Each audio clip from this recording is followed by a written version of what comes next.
નમસ્કાર મિત્રો, કેમ છો? મજામાં ને? ધોરણ 10 વિજ્ઞાનનું પહેલું ચેપ્ટર રાસાયણિક પ્રક્રિયાઓ અને સમીકરણોની અંદર આપણે ગયા લેક્ચરમાં ઓક્સિડેશન અને રિડક્શન પ્રક્રિયા અને રેડોક્સ પ્રક્રિયા વિશે અભ્યાસ કર્યો હતો. એક વખત ફરીથી યાદ કરી લઈએ. ઓક્સિડેશન કોને કહેવાય અને રિડક્શન કોને કહેવાય? ઓક્સિડેશન પ્રક્રિયા કોને કહેવાય? તો જે રાસાયણિક પ્રક્રિયા દરમિયાન ઓક્સિજનનો ઉમેરો થતો હોય અથવા તો હાઇડ્રોજન દૂર થાય તો એ પ્રક્રિયાને ઓક્સિડેશન પ્રક્રિયા કહે છે. યાદ છે ને મિત્રો? ગયા લેક્ચરમાં ઓક્સિડેશન અને રિડક્શન પ્રક્રિયા ભણ્યા હતા આપણે.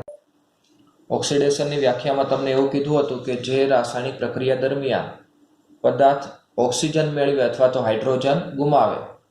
કોઈ પણ પદાર્થ છે એ શું કરે? ઓક્સિજન મેળવે, ઓક્સિજનનો ઉમેરો થાય અથવા તો હાઇડ્રોજન ગુમાવે એટલે કે હાઇડ્રોજન દૂર કરે તો આ પ્રક્રિયાને ઓક્સિડેશન પ્રક્રિયા કહી શકાય. ઘણા બધા ઉદાહરણો પણ જોયા હતા કે કોલસાને હવાની હાજરીમાં તમે સળગાવો તો કાર્બન ડાયોક્સાઇડ બને.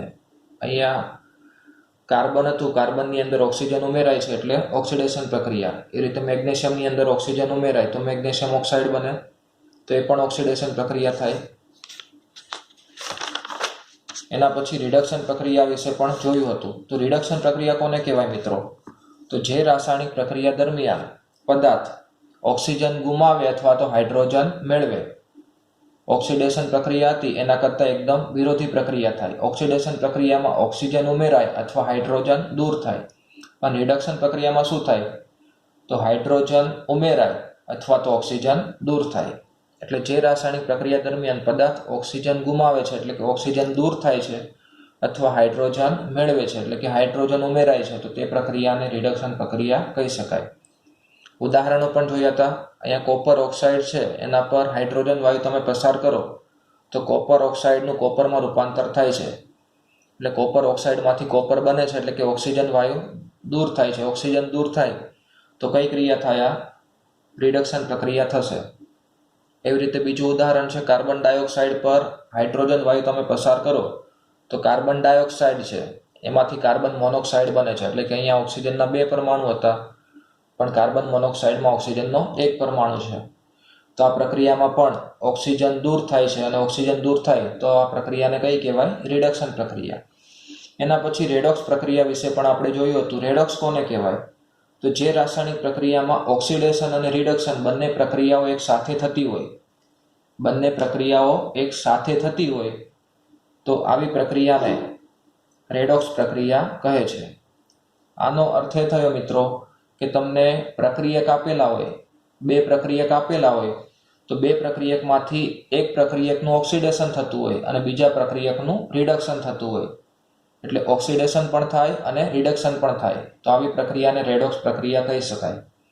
ઉદાહરણ તમે જોયા હતા કે કોપર ઓક્સાઇડ છે એના પર હાઇડ્રોજન વાયુ તમે પસાર કરો અને ગરમી આપો તો અહીંયા તમે જોઈ શકો છો કોપર પ્લસ H2O પાણી બને છે. તો હાઇડ્રોજન વાયુ છે, હાઇડ્રોજન વાયુનું H2Oમાં પાણીમાં રૂપાંતર થાય છે એટલે કે H2 હતા, H2માંથી H2O બને એટલે કે ઓક્સિજન ઉમેરાય છે. ઓક્સિજન ઉમેરાય તો હાઇડ્રોજનનું શું થયું? ઓક્સિડેશન થયું. એવી રીતે કોપર ઓક્સાઇડ છે તો કોપર ઓક્સાઇડમાંથી કોપર બને છે. તો અહીંયા ઓક્સિજન દૂર થાય છે. ઓક્સિજન દૂર થવાથી કોપર ઓક્સાઇડનું શું થાય છે? રિડક્શન. એટલે આ જે પ્રક્રિયા લખી છે એમાં હાઇડ્રોજનનું ઓક્સિડેશન થાય અને કોપર ઓક્સાઇડનું રિડક્શન થાય છે. તો આવી જે પણ પ્રક્રિયા હોય કે જેમાં એક પ્રક્રિયકનું ઓક્સિડેશન થાય અને બીજા પ્રક્રિયકનું રિડક્શન થાય તો આવી પ્રક્રિયાઓને રેડોક્સ પ્રક્રિયા કહી શકાય.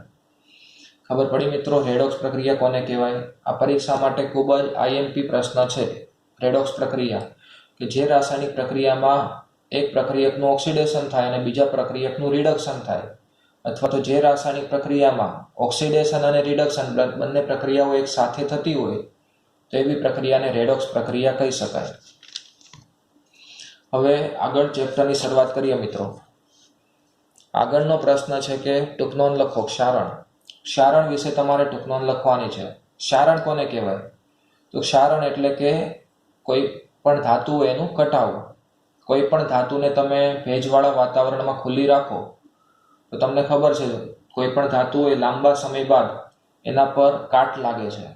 કાટ લાગવાને કારણે એને નુકસાન થઈ શકે. તો ક્ષારણ કોને કહેવાય એની વ્યાખ્યા જોઈએ. તો એસિડ અને ભેજની હાજરીમાં ધાતુને કાટ લાગવાની ક્રિયાને ક્ષારણ કહે છે. એસિડ અને ભેજની હાજરીમાં જ્યારે પણ આપણે ધાતુને ખુલ્લી રાખીએ ત્યારે ધાતુને કાટ લાગે. આ કાટ લાગવાની ક્રિયાને શું કહેવાય? ક્ષારણ કહેવાય. તમને કાટ લાગવાના ઘણા બધા ઉદાહરણો ખબર જ હશે કે લોખંડને તમે હવામાં ખુલ્લું રાખો એટલે એના પર કાટ લાગે છે. કથ્થઈ રંગનું જે પડ જામી જાય લોખંડ પર એને કાટ કહેવાય. એટલે કોઈ પણ તમારા ઘરમાં કેટલીક લોખંડની વસ્તુઓ હોય એનું અવલોકન કરશો તો એના પર તમને કાટ દેખાશે. એના પર કથ્થઈ રંગનું પડ જામેલું તમને દેખાશે. એ કથ્થઈ રંગનું પડ એ લોખંડનો કાટ છે. કેમ કે કોઈ પણ ધાતુ હોય એ હવામાનના ઓક્સિજન સાથે પ્રક્રિયા કરે છે અને ધાતુના ઓક્સાઇડ બનાવે.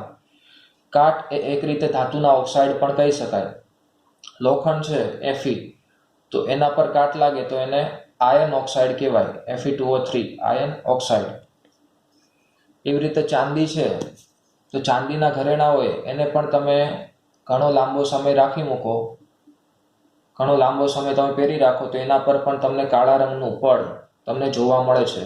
ચાંદીના ઘરેણા લાંબો સમય ચળકતા રહી શકતા નથી. એના પર કાળા રંગનું તમને સ્તર જોવા મળે છે.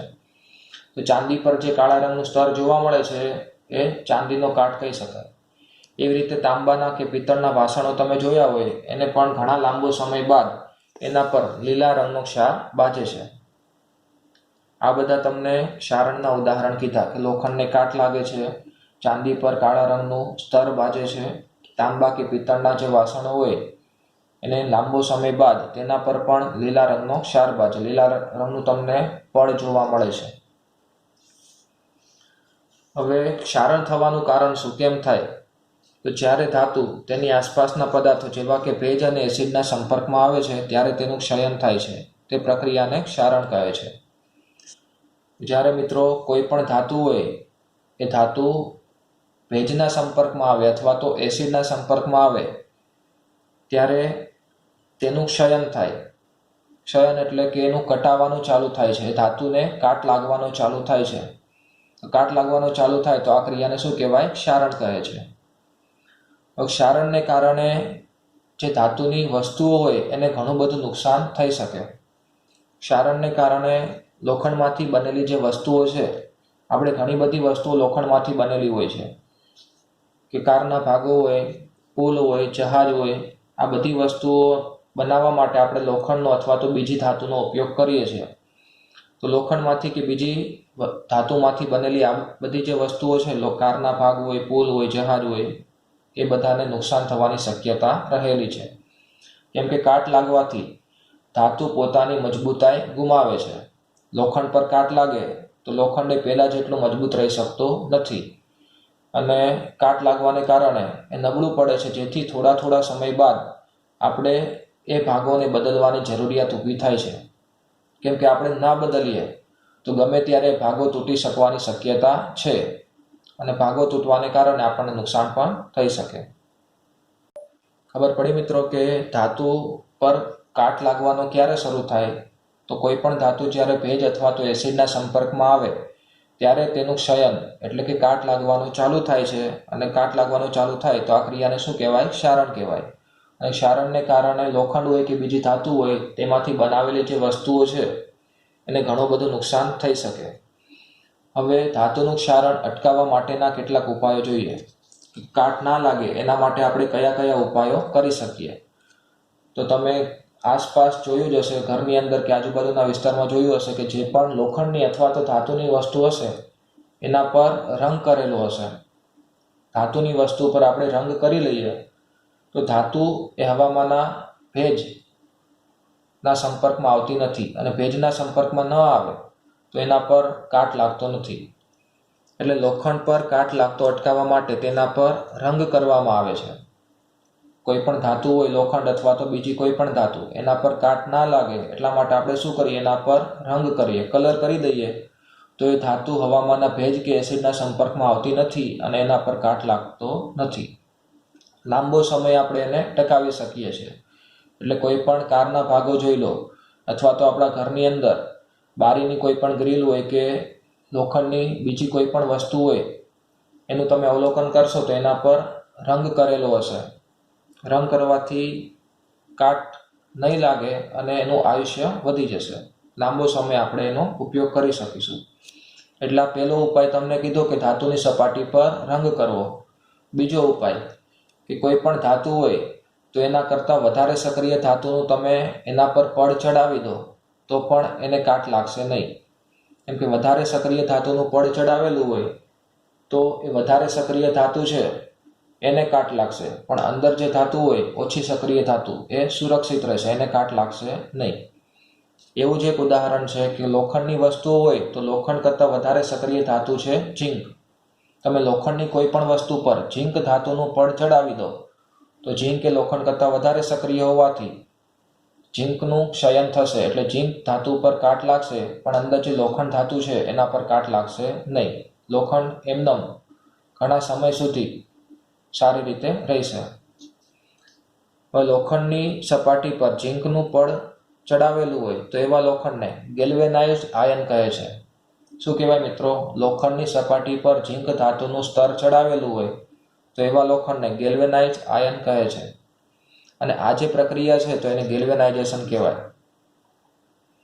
એટલે કોઈ પણ ધાતુ પર કાટ ન લાગે એના માટે આપણે કેટલાક ઉપાયો કરી શકીએ. એમાંથી પહેલો ઉપાય તમને એવો કીધો કે જે પણ ધાતુ હોય, લોખંડ અથવા તો કોઈ પણ ધાતુ, એના પર રંગ કરવાનો. રંગ કરવાથી એ ધાતુ હવામાંના ઓક્સિજન કે ભેજના સંપર્કમાં આવશે નહીં, તેથી તેના પર કાટ નહીં લાગે. અને બીજો ઉપાય તમને એવો કીધો કે જે પણ ધાતુ હોય એના કરતાં વધારે સક્રિય ધાતુનું તેના પર પડ ચડાવવાનું. કેમ કે વધારે સક્રિય ધાતુનું પડ ચડાવેલું હોય તો એ હવામાંના ભેજ અથવા તો ઓક્સિજનના સંપર્કમાં આવે અને વધારે સક્રિય ધાતુ છે એના કાટ લાગશે અને એને નુકસાન થશે, પણ અંદર ઓછી સક્રિય ધાતુ છે એને નુકસાન થશે નહીં. એનું ઉદાહરણ તમને કીધું કે લોખંડ પર ઝીંકનું સ્તર ચડાવવાનું. આવું જે લોખંડ હોય એને ગેલ્વેનાઇઝ્ડ આયન કહેવાય અને આ જે પ્રક્રિયા છે એને ગેલ્વેનાઇઝેશન કહે છે. હવે મિત્રો ચેપ્ટરનો છેલ્લો પ્રશ્ન, ખોરાપણું કોને કહેવાય? ખોરાપણા વિશે ટૂંક નોંધ લખો. મિત્રો તમે અવલોકન કર્યું હશે કે ઘણી વખત તેલી અથવા તો ચરબીજન્ય જે પદાર્થ હોય એને તમે વધારે સમય ખુલ્લો મૂકી રાખો તો એના સ્વાદની અંદર અને ટેસ્ટની અંદર, એને જે સ્વાદ અને ગંધ, સ્મેલની અંદર ફેરફાર થાય છે, બદલાય છે. સ્વાદની અંદર અને ગંધની અંદર જે ફેરફાર થાય એને આપણે ખોરાપણું કહીએ છીએ. એટલે ખોરાપણું કોને કહેવાય એની વ્યાખ્યા, તો તેલી અથવા તો ચરબીજન્ય પદાર્થને, ચરબીજન્ય કોઈ પણ ખોરાક હોય એને ખુલ્લી હવામાં રાખતા તેનું ઓક્સિડેશન થવાથી, આ જે તેલીજન્ય અથવા તો ચરબીજન્ય જે પદાર્થ હોય એ લાંબો સમય આપણે હવામાં ખુલ્લો રાખીએ એટલે શું થાય? એ ઓક્સિજનના સંપર્કમાં આવશે અને ઓક્સિજનના સંપર્કમાં આવવાને કારણે તેનો સ્વાદ અને ગંધ બદલાય છે, એનું ઓક્સિડેશન થાય. આવા જે પદાર્થો ઓક્સિજનના સંપર્કમાં આવશે તો એનું ઓક્સિડેશન થશે અને ઓક્સિડેશન થવાને કારણે તેનો સ્વાદ અને ગંધ બંને બદલાય છે. આ ક્રિયાને ખોરાપણું કહેવાય. ખોરાપણું અટકાવવા માટે આપણે ઓક્સિડેશન પ્રક્રિયાનો પ્રતિકાર કરે તેવા પદાર્થો ઉમેરવામાં આવે છે. ઓક્સિડેશન પ્રક્રિયાનો પ્રતિકાર કરે એટલે ઓક્સિજન છે એની ક્રિયાશીલતા ઓછી કરે તેવા પદાર્થો ઉમેરવાના. તમને ખબર છે કે નાઇટ્રોજન એ નિષ્ક્રિય વાયુ છે.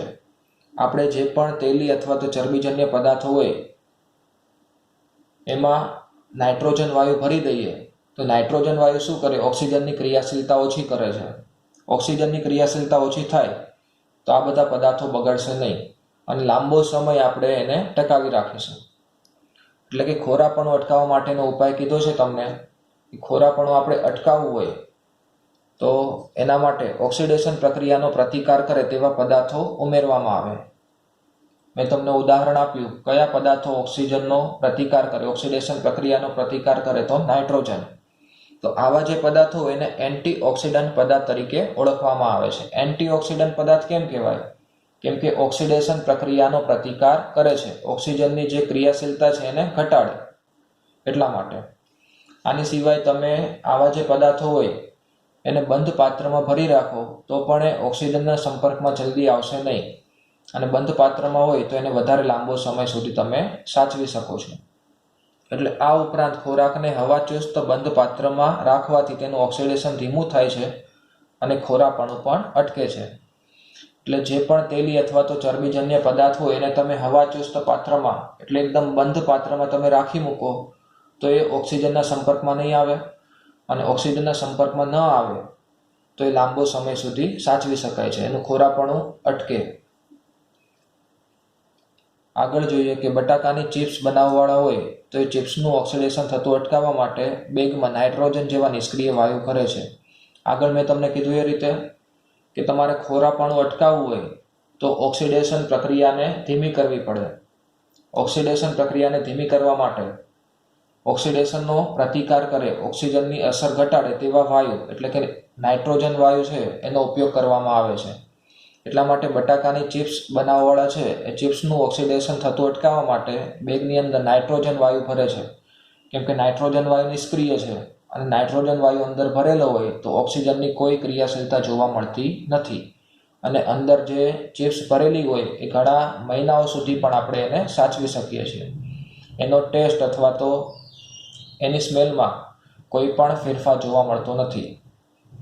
ખબર પડી મિત્રો? તો અહીંયા આપણું જે પહેલું ચેપ્ટર છે એ પૂર્ણ થાય છે. આવતા લેક્ચરમાં આપણે નવું ચેપ્ટરની શરૂઆત કરીશું. અસ્તુ.